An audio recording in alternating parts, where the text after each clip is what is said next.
Il emmène des entreprises à vendre en ligne. On reçoit aujourd'hui le vice-président de Novathèse, Philippe Paquet de Varenne. Bienvenue à Garde le change.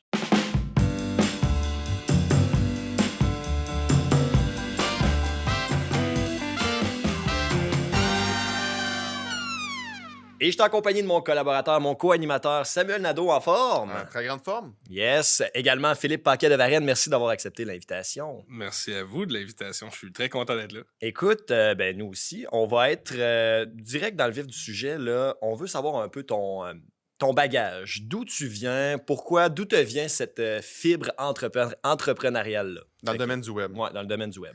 Ben écoutez, moi, dans le fond, j'ai 29 ans. Comme on discutait tantôt, j'ai toujours été passionné par le web, le marketing numérique. Je remonte à quand j'avais 15-16 ans. Je travaillais chez Future Shop temps plein. J'étais dans le sol de chez mes parents le soir. Je rachetais du stock au cost. Je mettais ça sur eBay. J'ai commencé comme ça. Fait qu'en 2007-2008, j'ai commencé à vendre en ligne.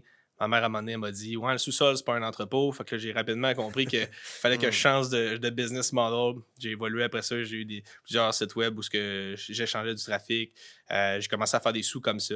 À 18 ans, je me suis associé avec un gars. On a parti une business de distribution de produits dans le gazon artificiel, dans le caoutchouc coulant en place pour des usages résidentiels, commerciaux, sportifs. Pourquoi je m'étais associé dans ce projet-là? C'est parce que j'amenais la valeur marketing numérique, faire un e-commerce, transformer un peu l'industrie. J'ai vendu cette société-là quand j'avais 23 ans. Puis, je suis rentré dans l'équipe avec Novathèse. Donc, j'ai acheté le tiers des parts avec mes partenaires d'aujourd'hui. Fait qu'on est encore aujourd'hui ensemble depuis plus de 7 ans et demi. Puis qu'est-ce qui t'a donné le goût de travailler dans le e-commerce? E-commerce, ouais, c'est ça. Commerce en ligne. Le commerce en ligne. Oui, c'est ça. Ben, le commerce en ligne, pour moi, ça a tout le temps été une passion depuis quand même mon jeune âge parce que si tu es intelligent, si tu prends les bonnes techniques, les bonnes tactiques, tu es capable de rapidement créer de la valeur, générer des revenus qui souvent peuvent être récurrents aussi d'une certaine manière. Fait que moi, ça m'a vraiment intéressé, mais moi, j'ai un background plus de programmeur initialement, qui après, je suis allé plus vers le marketing numérique, fait que j'ai étudié en informatique, Okay. puis je trouvais que le marketing web, c'était la manière d'unir les deux. Fait que moi, c'est ce qui a vraiment retenu mon attention, puis qui m'a dit, OK, je veux me dépasser, je veux me développer là-dedans, puis devenir dans les meilleurs. Là. Je pense que la barrière d'entrée aussi dans ce domaine-là est pas très élevée. Fait que n'importe qui a du talent, je pense, peut se lancer quand même facilement là-dedans. Je dis pas que c'est facile, mais le fait que ça prend certaines connaissances puis un peu de guts, tu peux te lancer. Puis un ordinateur, bien sûr. Absolument. Puis maintenant, il y a beaucoup de plateformes web où tu peux apprendre par toi-même. Même Google, par exemple, offre des plateformes de formation. Facebook, c'est la même chose aussi. Fait que tu peux vraiment devenir de plus en plus autonome par rapport à ça, même Tu peux te former Shopify. toi-même. Ben oui, C'est en exact. 2007-2008, tu dis qu'il ne devait pas avoir tant de plateformes pour justement t'aider. Là. Non, définitivement, mais c'est sûr que eBay existait déjà, était beaucoup plus présent au Canada qu'Amazon Et maintenant. aujourd'hui, ouais. Donc, pour moi, c'était vraiment la belle opportunité. Puis pour vrai, je suis devenu power seller rapidement. C'était vraiment Ah ouais. excitant. Je dis power seller, c'est le C'était terme le sur terme qu'il y avait eBay. avant, ouais. C'est ça, c'est le terme pour dire que tu es un gros vendeur. Tu sais. Fait que C'est un vendeur c'était vraiment reconnu. intéressant. C'est ça, exactement. Puis dis-moi, dans ta business de gazon synthétique, Ouais. qu'est-ce que tu as amené chez Novathèse? Parce que tu as acheté un des associés chez Novathèse. Non, mais il n'y avait pas d'associé, en fait. OK. L'entreprise, elle venait de se fonder, ça faisait peut-être 6 mois. Les gars avaient déjà un client. Puis moi, je suis juste rentré, j'avais un client dans le pharmaceutique que je faisais de la consultation avec. En vendant l'entreprise, j'ai dit « Hey, je peux mettre le tiers d'argent que vous avez mis. » Puis on était 3. Là, fait que Je vais apporter mon client. c'est ça, exactement. OK. Fait que c'est comme ça que ça a commencé. Là. Puis qu'est-ce que tu as apporté comme bagage de la compagnie de gazon à Novathèse? J'ai développé beaucoup d'expertise au niveau du gazon artificiel dans le référencement organique. Fait que vraiment, tout quand on parle de l'optimisation de recherche sur les moteurs de recherche, en fait. Ouais. Fait que ça, je l'ai développé beaucoup. J'ai développé beaucoup d'expertise au niveau avec une technologie qui s'appelle WordPress WooCommerce, qui est une technologie qu'on n'utilise pas du tout maintenant, mais qui à l'époque Ah ouais, était... WordPress, c'est plus là. c'est plus Ben, ça en te fait, plaît en pas? e-commerce, nous, OK. c'est pas une technologie avec laquelle on travaille. Là. OK. Nous, on travaille C'est pas pour principalement- WordPress, c'est pas pour créer des genres de sites web basés déjà sur Exact. une structure. Ouais. Ouais, c'est ça. C'est plus pour des blogs. C'est moins fait pour des commerces Ok. électroniques quoi, qui ont une extension qui s'appelle WooCommerce, qui était moi ce que j'utilisais à l'époque. Fait que tout la connaissance de comment développer une entreprise qui vend à d'autres entreprises, parce que nous, c'est vraiment ce qu'on appelle du B2B, là. Et j'avais acquis cette connaissance-là. Puis pour moi, ça me permettait d'arriver et de dire, écoutez, les gars, moi, je peux amener cette connaissance, cette expertise-là. Puis, On va juste définir B2B. Ouais. B2B, là, Ouais, c'est c'est business to business, ça veut dire une entreprise Exact. qui vend à une autre entreprise. OK. C'est ça, exact. Fait que en commerce électronique, tu peux avoir des entreprises qui vendent à des clients finaux, comme tu peux avoir des entreprises qui vendent à d'autres entreprises. Puis OK. ça, c'est d'ailleurs un secteur qui est en très, très grosse croissance, là. Les entreprises manufacturières qui vendent à leurs revendeurs ou qui vendent à leurs distributeurs directement, ça, c'est... Nous, chez Novathèse, c'est à peu près 40% de nos revenus, là, quand même, là, le B2B. Là, fait que Quand même. c'est quand même une opportunité intéressante. Là. Et puis on sait que dans le service, c'est quand même relativement dur de créer de la valeur, créer de la valeur pour l'entreprise. Ça a été quoi, toi, un peu ta solution ou c'est quoi ta vision par rapport à la création de valeur dans ton entreprise? Oui, ben nous, c'est certain que le service, c'est une très, très belle porte d'entrée pour rentrer dans le marché, faire notre nom. Là, maintenant, nous, ce qu'on fait, c'est qu'on commence à faire des investissements dans des marques. Donc, on commence à acheter des marques, donc certains de nos clients, mais on le fait aussi à partir des marques from scratch. Là. Donc, vraiment... Des marques qui débutent. De zéro, là. exactement. On débute les marques. On en a 2 qu'on débute. Là, on en a une d'acquise. On a une autre offre qui est sur la table en ce moment. Puis, pour nous, en fait, c'est simple, c'est que ces marques-là deviennent des entreprises qui sont clients chez nous. Fait qu'on crée une valeur puis c'est une économie circulaire comme ça. Est-ce que je comprends bien, tu les fais grandir sur le web? Oui, ben sur le web, puis même maintenant, là, aussi au niveau commerce de détail, donc vraiment, on rentre dans des chaînes de magasins aussi avec ces entreprises-là de produits finalement. Fait qu'on travaille vraiment à développer l'entreprise sur tous les volets au niveau marketing et tout. Mais c'est certain que notre centralisation est vraiment axée sur le commerce électronique. Là. Hey, dis-moi si je me trompe, là, puis peut-être que oui. Là, on avait eu dans la première saison une Catherine Dubé qui était consultante. Ouais. Est-ce que c'est un peu ça? Est-ce qu'on essaie d'envoyer la compagnie vers les bonnes eaux, de structurer le tout, ou je me trompe? Là? Ben, tu sais, Catherine, ce qu'elle disait dans la première saison, c'est que, tu sais, elle va amener l'humain à ne pas être dépendant du travail qu'il a à faire. Puis, tu sais, je veux pas non plus parler pour elle, mais ça va créer des processus puis des outils, puis elle va vendre ces outils-là. Tandis que, tu sais, Philippe, quand il amène des entreprises sur... mettons, à vendre en ligne sur Amazon, sur des marchés en ligne, c'est que non seulement, à mon avis, puis là, je suis en train de parler pour toi, mais tu vends l'expertise, mais en même temps, il va faire le travail d'amener ces marques-là sur des marchés en ligne, puis être listé sur Amazon, sur Wayfair, sur différentes plateformes. Différentes plateformes. Fait que moi, ce que j'aime beaucoup, puis de ce que j'entends de Philippe, c'est que la création de valeur passe par le fait qu'entre autres, il va faire des acquisitions, il va acheter des compagnies qui vendent un produit, il va prendre une participation dans le capital action, puis en plus, ben, c'est ses clients. Puis tu sais, je crois que quand tu es actionnaire d'une business, elle va continuer de faire affaire avec la firme qui te propulse sur Internet. Fait que, tu sais, je pense que tu as vraiment vu juste par rapport à ça. As-tu des histoires à succès de nous conter sur des cas, des acquisitions que tu as faites? Avant d'arriver à l'histoire à succès qu'on a fait à date qui va super bien, nous, l'idée d'acquisition est venue de par le fait qu'il y a certains clients qui nous disaient « Ah, j'ai peut-être pas nécessairement les moyens tant que ça de vous payer initialement. On pourrait-tu faire un partage de risque puis aller à la performance? Okay. Donc, d'être rémunéré en fonction des ventes. » On l'a essayé avec quelques entreprises. Il y en a avec qui ça a été très bien, puis il y en a d'autres avec qui, quand on a commencé à leur faire générer des revenus substantiels, là, des croissances d'au-dessus de 200%, tirait sa plug, puis finalement, on se rendait compte, OK, ouais, on s'est juste fait avoir, on a investi beaucoup de temps. Puis il partait, puis il vous donnait plus rien. C'est ça. Il engageait à l'interne, mettons, pour... Oui, rapatrier exactement à l'interne souvent le travail, puis là, ben, finalement, après ça, ben, il se rendait compte de la valeur qu'on avait, mais à ce moment-là, il pensait que c'était une bonne décision. C'est arrivé même des fois qu'il y en a qui sont revenus nous voir par après, mais ultimement, on s'est dit la seule manière pour que ça soit un win-win des deux côtés, c'est qu'on soit dans le capital action parce que là, on prend tous les deux côtés partis. Fait qu'on ne fait pas des acquisitions en totalité, on garde les opérateurs. Nous, c'est vraiment important, on ne sera pas dans le day-to-day. Pour faire du pouce sur la question que tu viens de me poser, essentiellement, nous, on ne sera pas au jour le jour dans produire, par exemple, on a une entreprise de colliers, laisse, harnais pour chiens et chats qui va extrêmement bien. On est dans les plus gros vendeurs au Canada là, sur Amazon, entre autres. On ne va pas créer des colliers et des laisses à tous les jours. Ça prend quelqu'un qui a cette créativité-là, qui a l'ADN de la marque. Donc, quand on est rentré dans Telostella, on a acheté 50% des parts. On n'a pas acheté 100% des parts pour garder le fondateur qui a une fibre exceptionnel, qui a un souci pour la qualité du produit. Donc, lui, il continue à créer de la valeur dans l'entreprise. Puis nous, on vient la booster aux stéroïdes, mettons. Ouais, c'est ça. On va le dire comme ça. Puis là, ben, ensemble, on grandit quelque chose qui... Tu sais, nous, c'était un coup de cœur, là, Tella initialement. Il est venu nous voir, il y avait des beaux modèles. On était vraiment excités par l'entreprise. On lui a fait une offre, on pensait même pas que ça allait être accepté. OK. Là, finalement, on s'est entendu sur une valorisation initiale. L'entreprise avait pratiquement pas de vente. Puis cette année, on va approcher le million de chiffre d'affaires. Eh boy, Fait que, félicitations. je vous dirais à peu près en 2 ans là, au total. Là. Fait que Mm. pour nous, c'est un très beau win, mais on peut le répliquer et le faire dans plein d'autres organisations. Par contre, éventuellement, on va vraiment axer sur ce qu'on appelle les produits de biens consommables à usage rapide. Fait que, en anglais, c'est un terme qui s'appelle FMCG, qui est le terme le plus utilisé dans le marché. Pourquoi? Parce qu'on veut aller chercher des entreprises qui ont un potentiel de récurrence. Je parlais tantôt de récurrence au niveau du e-commerce. Pour nous, c'est important, quand on fait un investissement, de regarder une entreprise qui peut avoir une valeur à vie client élevée. C'est, exemple, quel genre d'entreprise? Ben, on a une entreprise en Californie qui s'appelle Nudge, qui est des brosses à dents, de la pâte à dents naturelle, des rince-bouches concentrées naturelles, de la soie dentaire biodégradable, biocompostable en fait.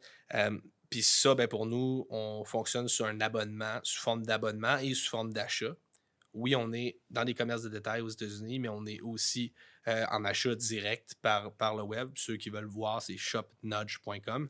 David, je vais faire une petite pause. Ouais. David, je vais t'expliquer ce qu'il est en train de te dire parce que je vois que peut-être que tu synthétises pas tout ce qu'il dit parce Non, qu'il mais dit c'est de manière correct. très complexe. Non, mais dans le bien de consommation jetable, c'est que c'est des choses du day-to-day que tu vas utiliser, qu'éventuellement tu vas jeter, tu vas devoir racheter, comme une brosse à dents, Mhm. déodorant, des Ouais. trucs du genre. Fait que cette compagnie-là, qui est en Californie, qui fait de la brosse à dents, soie dentaire, etc., ben, tu sais, en vendant un abonnement où ton C'est client, ça. ben, tu risques de l'avoir pour une très, très longue durée s'il aime ton produit puis il l'adopte. Ben ça, c'est un client qui vaut très cher parce que garder un client pendant 10 ans, 15 ans, c'est pas la même valeur qu'un client que tu gardes 6 mois ou un client qui fait seulement un achat puis qui rachète même pas une C'est deuxième ça. fois. Ouais. Fait que Tu es c'est assuré que super ta clientèle est ingénieux. renouvelée, finalement. Oui, puis Ouais, exactement. dans les marques en commerce électronique, ce qui va jouer beaucoup dans la balance sur l'évaluation de ton entreprise, c'est non seulement, oui, la récurrence, ta marge de bénéfice, c'est certain, combien il reste au bout de la ligne, mais surtout le temps que les clients restent clients. Ça a une valeur pour un investisseur parce que ça sécurise le revenu futur que les investisseurs vont pouvoir avoir. Puis ça, pour nous, c'est maintenant un critère d'investissement. Pas qu'on n'a pas ça dans Tella, au contraire, on est surpris même de la performance puis de la récurrence. On a des très bons produits, mais on sort des nouveaux modèles. On a souvent dit c'est le Pas chez Fils ou le Case Me, si on veut, de la laisse. Ouais. Des clients aussi chez nous, Pas chez Fils et Case Me, fait qu'on fait souvent des blagues Ok, ouais. avec eux par rapport à ça. Mais il y a quand même une récurrence, mais jamais autant qu'une brosse à dents, pâte à dents. Si tu savais le nombre de fois que mon chien a mangé sa laisse puis j'ai dû racheter une laisse, c'est capoté. Ouais. Je suis prêt à devenir un lifetime customer, être dans vos stats. Je vais t'offrir un code promo. OK. puis, On est en affaires. Ah, Hey, ouais. j'aimerais ça parler de la concurrence qu'il y a dans ce domaine-là, Ouais. parce que je sais qu'il y en a énormément. Absolument. Puis il y a beaucoup de compagnies qui poussent justement à cause que la barrière d'entrée est relativement basse. Oui, puis la pandémie, hein. On Ouais, peut le dire, la ouais, c'est pandémie ça. a amené beaucoup d'entreprises qui étaient des agences marketing ou une gang de développeurs ensemble à commencer à faire du service Ah en oui. commerce électronique. Mais je vais te laisser compléter ta question. Mais... Ouais, ben je voulais dire comment tu vois la compétition, puis est-ce que ça te fait peur? Parce que ça reste, des fois, il y a du vol de talent, puis des trucs du genre. Ouais, je pense qu'il y a un certain respect dans le marché en ce moment à date. Je trouve pas que les compétiteurs viennent vraiment piger chez nous, si ça peut répondre un peu à ce Ben, en point-là. même temps, c'est parce que la je pense. clientèle est là aussi. Là. Oui. Il y a beaucoup de clientèle. Non, c'est ça, mais là, moi, je parlais vraiment plus au niveau des ressources Ok. chez nous, parce que pour nous, c'est beaucoup plus difficile de trouver un employé que de trouver un client. Les clients, on en refuse à tous les jours maintenant. On choisit vraiment avec qui on veut travailler versus qui ne pas travailler. Mais les ressources, c'est vraiment l'élément clé. Mais moi, la compétition, personnellement, moi, je suis un maniaque de performance. Je regarde toutes les semaines les sites de mes compétiteurs, leurs réseaux sociaux. J'analyse qu'est-ce qu'ils font. Je regarde les graphiques sur LinkedIn pour voir la progression, leur quantité d'embauche, leur croissance, le temps médian des employés là-bas en interne. Souvent, ça peut me donner des indicateurs par rapport à ça. Mais pour moi, en connaissant le marché, je peux après ça, quand je représente l'entreprise au niveau des ventes, être capable de savoir comment me positionner si je sais que j'ai X, Y compétiteurs contre moi sur le deal avec les clients. Puis ça fait que j'ajuste ma proposition. Je vais marteler certains points plus précisément. Puis Maintenant, le fait qu'on a nos propres marques, ça attire énormément les clients. Assez que on a des fois des compétiteurs qui viennent nous voir pour travailler avec nous, même s'ils savent qu'on est actionnaire. Oui, puis ça, nous, on est bien à l'aise avec ça parce que le marché est tellement grand que il y a des opportunités pour tout le monde, puis on est devenus des experts. Fait que tu penses que pour créer de la valeur dans ce domaine-là, il faut que tu regardes ce qui se fait ailleurs aussi. Faut pas juste rester dans ces trucs. Mais moi, je pense que ça, c'est dans tous les domaines. Je pense que dans tous les domaines, tu peux avoir des bonnes idées ailleurs, les améliorer puis devenir encore meilleur.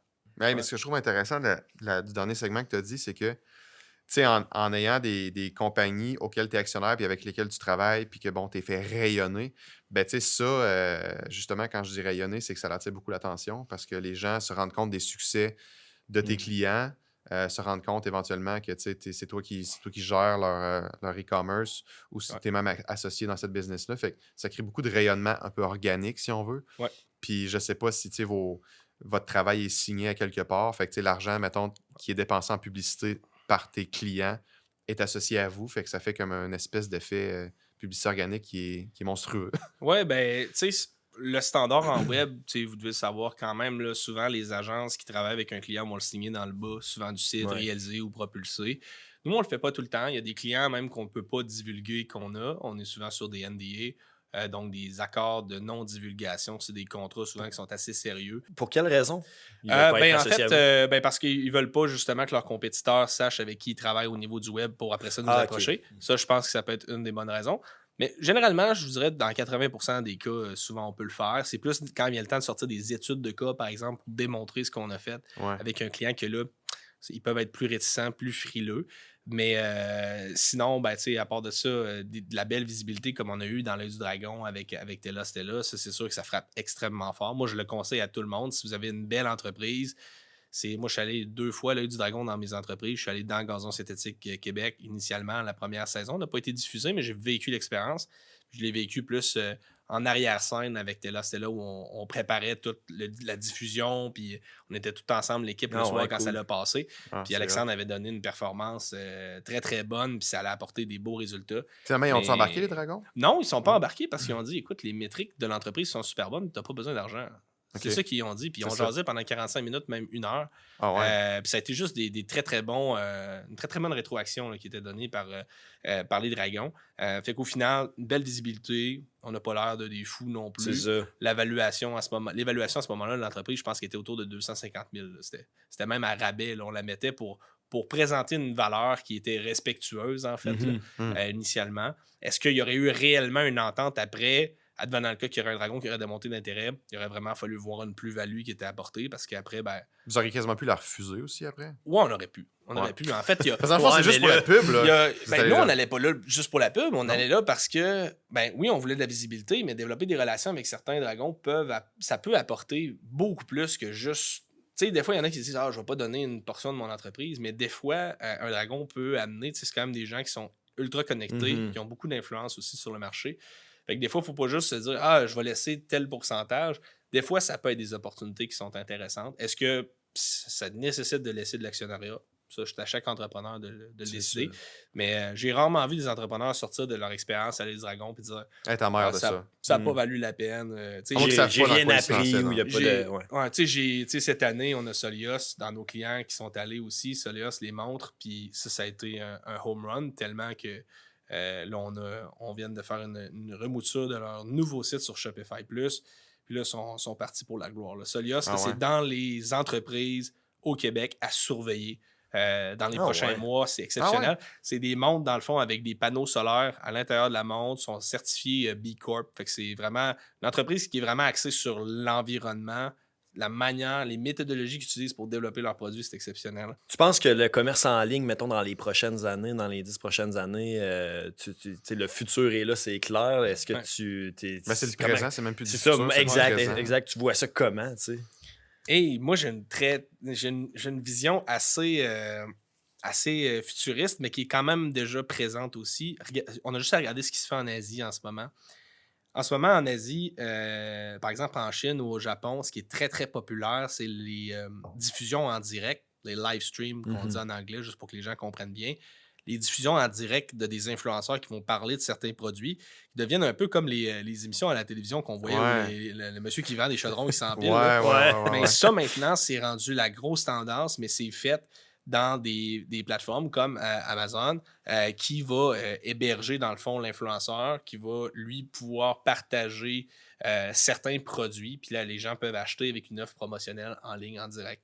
Moi, ça, je pense que ça s'en vient énormément. Mais ça se fait un peu déjà, là, via des plateformes, les Oui. influenceurs tu sais, qui sont sponsorisés, qui présentent des produits. Puis Ouais, sur Instagram, mais ça se fait en différé, ça se fait pas en Ah, direct. ok, t'as raison. C'est là qu'est Ouais. vraiment l'impact et là la différence. C'est que là, on vient beaucoup plus dans créer le besoin puis passer à l'acte immédiatement, tandis que l'influenceur peut avoir un impact en notoriété par rapport à une marque sans nécessairement tout de suite amener à la conversion. Ok.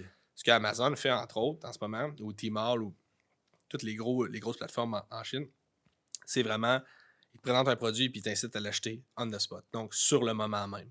Puis ça, ben, moi, ça, je pense que c'est une des choses qui s'en vient. Ensuite de ça, les expériences de magasinage en réalité virtuelle. Avez-vous des casques de réalité Hey, virtuelle? Non, j'en ai pas. OK. Moi, j'ai eu Non. un Oculus pendant un bout de temps. Puis? Je l'ai retourné. Ça donne mal à la tête. Parce hein? que, non. Non. Ben, j'ai un ami qui est rentré dans le mur chez nous. Ma blonde n'était pas trop contente. Ah ouais? Il jouait au ping-pong. C'est pas si puis, t'es devenu accro? Non, c'est Non? pas ça. Ah. C'est que je passais trop de temps Ah ouais. dans T'es l'Oculus. sérieux? Ah ouais. Ma blonde, à un moment donné, elle m'a dit ouais, là, tu vas retourner ça. Tu sais. Fait que je l'ai essayé 14 jours. Mais je peux vous dire, les gars, que ça va être gros. Là. Ah ouais, Tu sais, c'est Oculus, vrai? ça appartient à Facebook ou Ouais. Meta maintenant. Mhm. Ça va être énorme dans les prochaines années. Je faisais des rencontres avec mes associés. On jouait au ping-pong puis on se jasait en réalité virtuelle. C'est exceptionnel. Je suis même pas capable d'imaginer encore tout le potentiel commercial qu'il y a derrière ça. Mais c'est la prochaine grande fou, innovation. Ça, c'est Ah certain, ouais. certain. On est encore très au début de cette vague-là. C'est pas encore très démocratisé. Mais quand même, dans Mais c'était à point, selon toi? On est encore en bêta? Ben, à point, c'est quand même pas pire. Ça Ouais. vaut vraiment la peine. Moi, j'avais pas de mal de tête. J'étais pas étourdi. Je pouvais jouer, l'utiliser pendant 2 heures jusqu'à la fin de la batterie. Parce que Ah, c'est environ ouais. 2 heures. OK. Puis, je tripais. Est-ce que la différence, c'est que tu peux te promener n'importe où avec l'Oculus?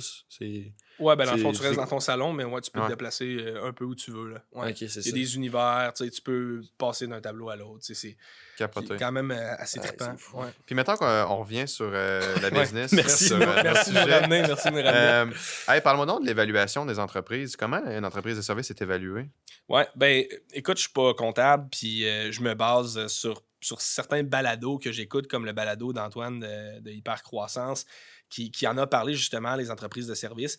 Il y a des caps, donc il y a des moments où ton entreprise elle peut avoir un multiplicateur supérieur à qu'est-ce qu'il aurait selon le profit net. Mais il faut l'expliquer, là, un multiplicateur par Ouais. rapport au. Le profit de multiplicateur peut être l'entreprise. par rapport au profit, peut être par rapport au chiffre d'affaires aussi de l'entreprise. Fait que, tu sais, je ne m'avancerai pas sur des multiplicateurs, je vais juste donner des exemples. Tu sais, supposons une entreprise de service qui fait 1 million et moins de profit net par année, là, une fois que tout est payé, l'impôt, les taxes, ne sera pas évaluée avec le même multiple qu'une entreprise qui fait 2 millions de profits Non, et c'est plus. sûr. Parce que pour un investisseur, au même titre que tout à l'heure, on parlait de la récurrence pour une marque, pour une entreprise de service, pour un investisseur, il y a beaucoup plus de solidité financière pour l'entreprise de service quand elle l'acquiert que si elle a 500 000 de profit ou 2 millions. Ouais, c'est ça. C'est vraiment pas la même Plus chose. grande maturité, plus grande stabilité, Mm. sécuriser l'investissement. Oui, et ce qui arrive aussi en achat d'entreprise, on se rend compte souvent que l'investisseur peut financer l'entreprise qui achète à même le fonds de roulement de l'entreprise qui l'achète. Donc, en s'appuyant sur une banque, la banque peut financer l'acquisition en disant OK, tu achètes 100% d'entreprise. Parfait, ben moi, l'entreprise est déjà profitable, un peu comme quand tu achètes un immeuble. C'est souvent, je sais que vous avez parlé d'immobilier aussi, peut-être ça a été discuté, mais c'est quelque chose qui est maintenant impossible, puis des fois, on ne le réalise pas. Tu vas acheter une entreprise qui vaut 2 millions, si elle fait 1 million ou 500 000 de profit, souvent les banques sont prêtes à te passer l'argent, que ce soit toi qui aies le risque, mais au final, tu peux la repayer par elle-même. Fait que C'est sans ça. avoir à sortir trop de liquidité de tes poches. Ouais. Non, Ça, c'est vraiment, vraiment intéressant. Fait que le multiplicateur va vraiment jouer en fonction du profit net, finalement. Là. C'est très difficile de dégager des montants de profit importants dans une entreprise de service. Il y a des surprises, il y a des clients qui ne payent pas, il y a des employés qui partent, qui mettent fin à des mandats des fois. Il faut grandir à une certaine taille pour être capable d'accomplir une certaine profitabilité. Puis, tu sais, moi, les 5 premières années de Novathèse, je les ai trouvées difficiles. Je pense que n'importe quelle entreprise, les 5 premières années, là, ça commence, là, on est à 7 ans et demi à peu près là, de parcours. Ça commence à être le fun. OK. Ouais. Philippe Paquet de Varenne, vice-président chez Novathèse, merci beaucoup d'avoir pris de ton temps. C'est très apprécié. Reviens quand tu veux. Ça m'a Puis, fait plaisir. pareillement. Sam Nadeau, mon collaborateur, merci à toi aussi. Et à la maison, j'espère que vous avez apprécié. On se dit à la prochaine pour un autre épisode de Garde le change. Ciao!